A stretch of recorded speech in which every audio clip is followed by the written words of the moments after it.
Imagine a company so powerful that it could build armies, wage wars, mint its own currency, and execute anyone who stood in its way. Now imagine that company was worth the equivalent of nearly $8 trillion in today's money. Bigger than Apple, bigger than Microsoft. For nearly 2 centuries, it dominated global trade. Entire nations feared it. Kings negotiated with it. Millions of ordinary people invested their savings into it. Yet today, almost nobody remembers its name.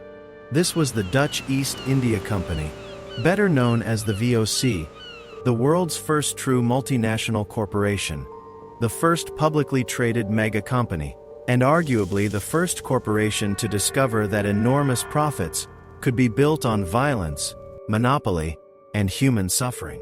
Ironically, its rise all started with something sitting quietly in your kitchen. A spice. Travel back to the 1500s.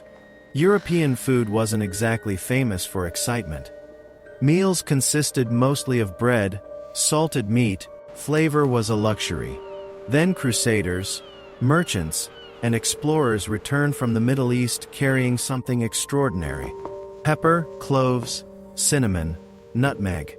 Suddenly, European nobles discovered that food could actually taste incredible. Demand exploded almost overnight.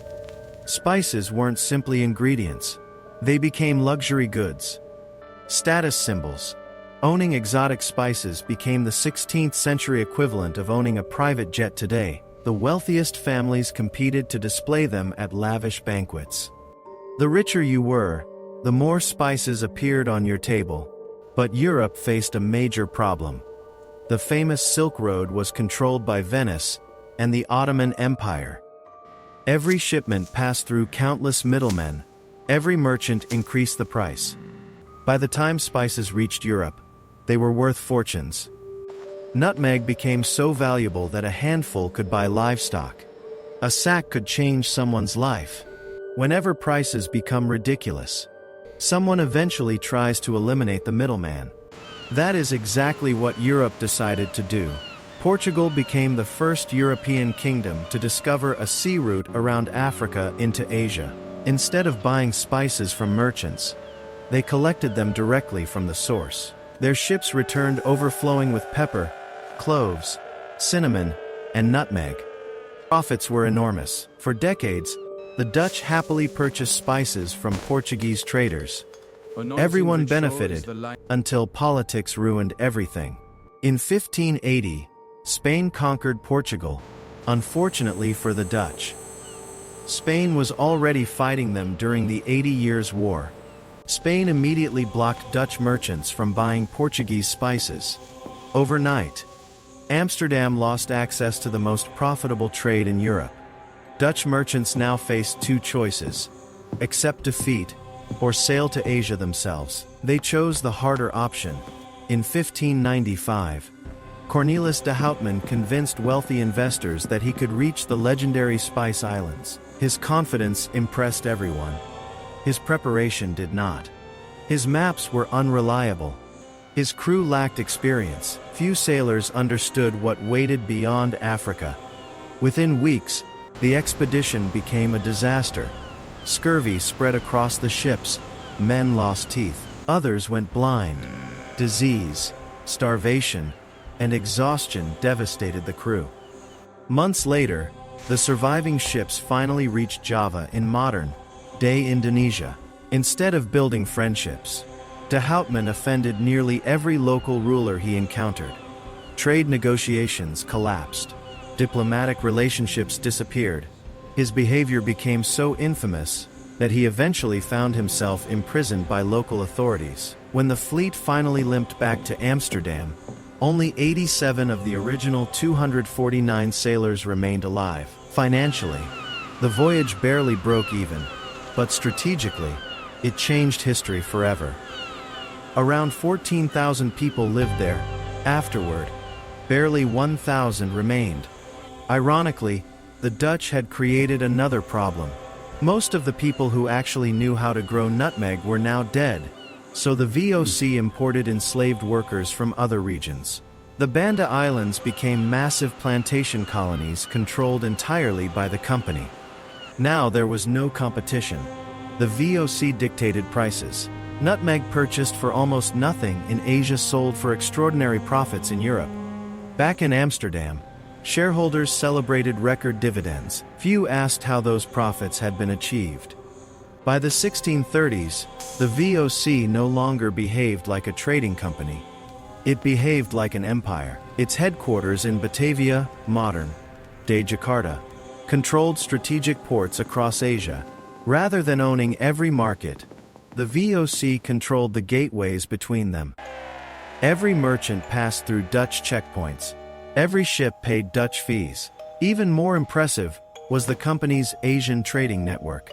Instead of paying for spices using European silver, VOC merchants bought cheap goods in one Asian market, sold them elsewhere for large profits, then used those profits to purchase expensive spices. By the time ships sailed home, their cargo had effectively paid for itself.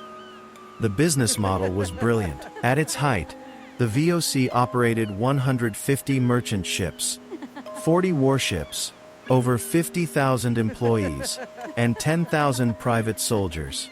It became the richest corporation the world had ever seen. Success created complacency. Executives rarely audited distant operations. Employees quickly realized nobody was watching. Officially, private trading was forbidden.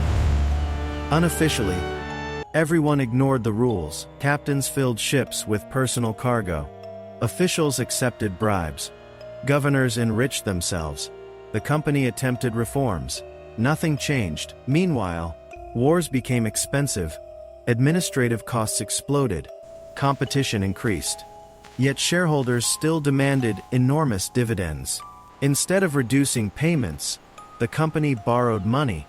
Debt slowly replaced profit. Then the monopoly broke. French traders successfully smuggled living nutmeg trees out of the Banda Islands. Soon plantations appeared elsewhere. Nutmeg was no longer rare. Prices collapsed. The VOC lost its greatest advantage. At the same time, the British East India Company shifted toward Indian textiles and tea. Its business became more efficient. Its competition became stronger. Then Britain attacked Dutch shipping during war. Trade collapsed. Debt skyrocketed. By 1799, the VOC owed over 130 million guilders. The world's richest corporation was bankrupt. After nearly 2 centuries, the Dutch East India Company officially disappeared. But its legacy remained. The Dutch government inherited its colonies, expanded forced labor, and introduced new systems that extracted even greater wealth from Indonesia. Millions continued suffering long after the company's name vanished. Today, the VOC is remembered as the world's first multinational corporation, the birthplace of the modern stock market, the pioneer of shareholder capitalism. But it also demonstrated something darker. When profits become the only objective, companies can justify almost anything. Violence, exploitation, monopoly, even genocide. The VOC didn't simply change global trade. It changed how corporations pursued power. And centuries later, its influence can still be seen in the structure of multinational companies, financial markets, and global capitalism. History remembers its success, but the people of the Banda Islands remembered its cost.